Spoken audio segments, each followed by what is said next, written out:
Galera, e olha só esse micro-ondas que chegou pra mim, um micro-ondas da Brastemp, aquele modelo Active. Ele chegou pra mim, o cliente relatou que ele não estava funcionando na parte da membrana, não estava startando ali o play no início.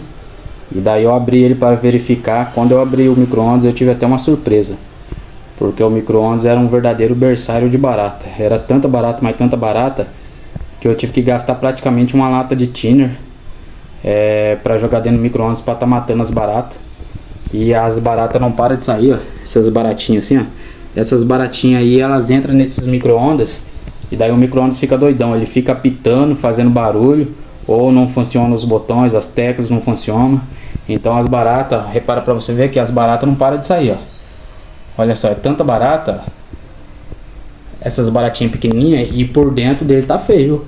É que vocês não viram por dentro ainda. Eu tive que fechar o micro-ondas, porque é tanta barata saindo de dentro do aparelho que vocês não acreditam. Olha só. Então não sei de onde esse micro-ondas veio.